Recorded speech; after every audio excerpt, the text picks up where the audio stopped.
Hey y'all, welcome back to another episode of Whip It Like Butter. Okay, so today we're making a strawberry crunch cake the pound cake way. I think y'all really gonna like this. As y'all can see, we're back to the normal way of doing things. I had to take a little break, I had wisdom tooth surgery. I'm feeling good, healing well, so I had to get back in that thing. Okay, so I did a poll to see if you all like the ASMR mukbang style versus regular style. Regular style got the most votes. Okay, but I think I'm gonna keep putting the full recipe in the comment box and then also putting the ingredients on the screen. I think that would be really helpful for you all. So without further ado, let's go ahead and get into this recipe. All right, so let's go ahead and get into it. So I'm gonna show you how it's done. Let's go. All right, so you all know how we do. Here are our ingredients on the screen. So we're gonna get started by adding our butter into our mixer bowl, and we're gonna use a little paddle attachment. And I started going ahead and creaming the butter by itself this time.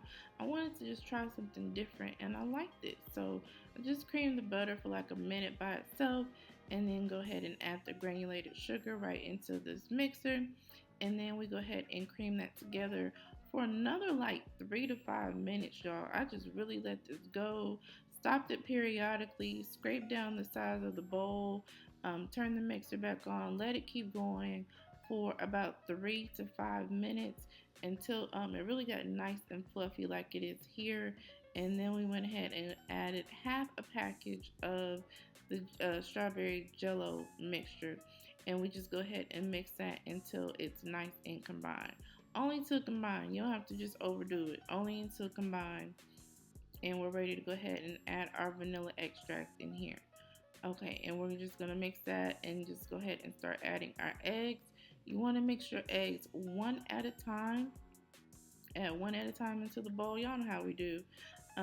Until you've added all of the eggs into the mixture. So make sure there's no streaks, and then you can go ahead and add the next egg. Alright, so we went ahead and added our salt and our baking powder into our flour mixture and go ahead and give that a nice little fluff. And then we're going to go ahead and alternate adding our flour and our sour cream into the bowl. And we're going to start with our flour and we're going to end with our flour. So we added our flour here, just until combine, add your sour cream, just until combine, add your flour. This takes approximately 3 intervals, just as long as you're beginning and ending with the flour, okay? And just keep going. We didn't mix it on very high speed, about medium speed, all right? Turn the mixer off. We're gonna go ahead and add our diced strawberries right in here into our bowl. And then we're gonna go ahead and give our last mix with the spoon. So that's also why you want to mix it just until combine, because you do not want to over mix your batter. We added our strawberries and we're already giving it another nice mix to make sure everything is good. Alright, so you want to spray the hell out that bump pan. Y'all, a lot of people's cakes stick. My cakes never stick because I spray and spray and spray that pan. I do not pre-spray. A lot of people in the recipe, they tell you to spray the bump pan, set it to the side, make the recipe. No, I spray that bump pan right before I'm getting ready to add my batter into that thing. I do not let it sit. So add your batter in here, spread your top nice and smooth, and we're gonna bake this in the oven on 325 for about 75 minutes, unpreheated. We're just gonna put that thing right in the oven. We're doing cold oven style over here. All right, so we're gonna go ahead and get our crumble mix going. So we have our golden Oreos here. We're gonna go ahead and remove the filling from each of the Oreos. We're gonna use about 30 Oreos, and then go ahead and place your cookie into your Ziploc bag. So just remove as much of the filling as possible and place them right into your Ziploc bag. And then you need to grab a baking pan, a rolling pin, or like, a glass cup or something like that. Anything that you can use to smash those cookies up. Okay, so a rolling pin was my object of choice. So I just kind of pressed into the cookies. You can't really just roll. I just rolled it back and forth until I got the desired look that I was looking for the cookies. I didn't want them just to be completely brown. I wanted to have like some definition. So I used the rolling pin and then I went in here, as you can see, with my fingers and broke it up some more.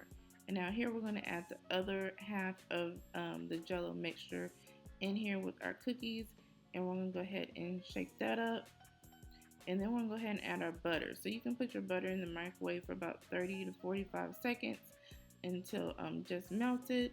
And then we're going to go ahead and pour that in here with these cookies. So what I did, since the butter was still hot, I just poured it in like the middle of the cookie mixture so it wouldn't touch the bag. All right, and then just, ziplock it right there. And then I squished it together since, like I said, the butter was still hot, and then started tossing it so it wouldn't melt the Ziploc bag. And as you can see here, the butter brought out the pinkness in the strawberry gelatin. Now, if you want it more red, you're gonna have to add more Jello more Jello mixture, so you can just kind of gauge how you want to do it. Okay, so we're gonna go ahead and start with our cream cheese mixture. We like to do things from scratch. Our cream cheese frosting, icing, whatever we mixed our cream cheese together. Room temperature, of course. Butter must be room temperature as well for easy mixing. We changed our mixing utensil to here. Attachment. Added our vanilla. I like to use this attachment better when I'm doing frosting. It just blends better. So we go ahead and add our powdered sugar here. You can add your powdered sugar like a cup at a time. This is 4 cups. I just went ahead and put it in there because it really doesn't make that much of a difference. Just make sure that you go really slow. I don't know if you can see there's a little kickback with the powdered sugar. Even if you add it slow, that still happens. So just do this really slow. Take your time with it and make sure that it's nice and blended. It should be nice and creamy. So you see how it is here. That's the desired consistency that you want. And then you can just go ahead and give it a stir and make sure everything is nice and combined. All right, so our cake is out of the oven. We're gonna go ahead and invert it. And as y'all can see right here, that thing slipped right off, okay? So we have 2 utensils here. We have a spreader and we have a rubber spatula. We're going to use both to ice this cake. Now you want to go ahead and make sure that your cake is, I would say, about room temperature. It doesn't have to be completely cooled, but you don't want your cake to be hot and it'll make the cream cheese mixture slip off the cake. So just take your time with putting the icing on the cake. It does, this is a bundt cake, so you have to kind of work with it. It's not like if you were doing a layer cake. So just work with it. And try to get on there as good as possible. Get it all in those ridges and also in the middle of the cake. And then after you use your spatula and you've gotten the icing on the cake, then we're gonna come in with our spreader to try to get things a little bit smoother. So you see how I'm coming just like here. So I'm trying to get it as smooth as possible all the way around for when we get ready to apply our cookies. All right.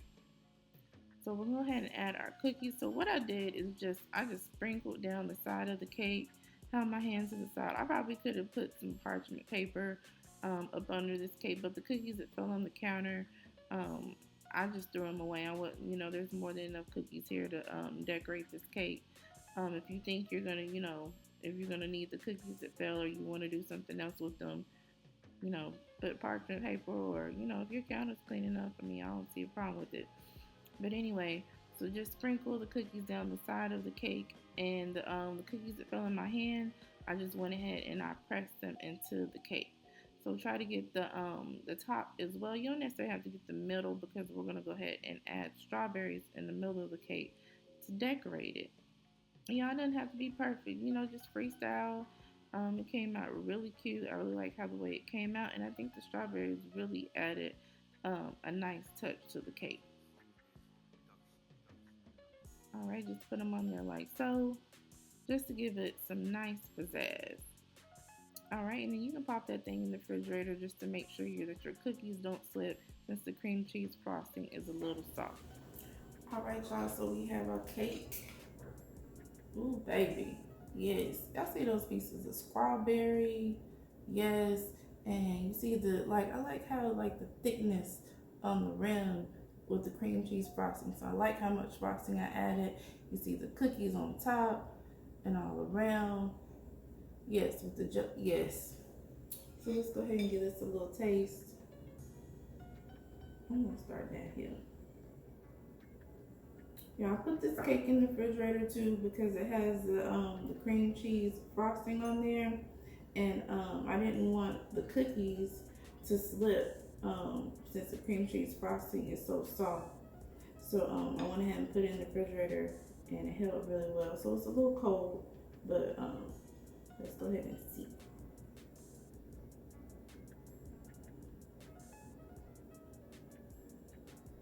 Mmm. You know, like I told you, I had that surgery, so I gotta take small bites.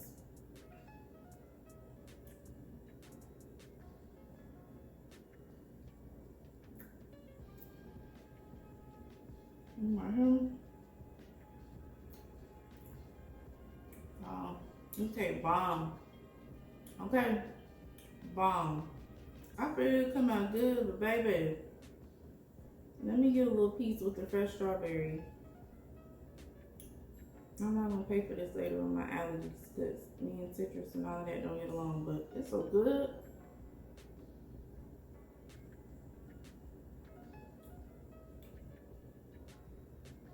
Fresh strawberry is a nice addition.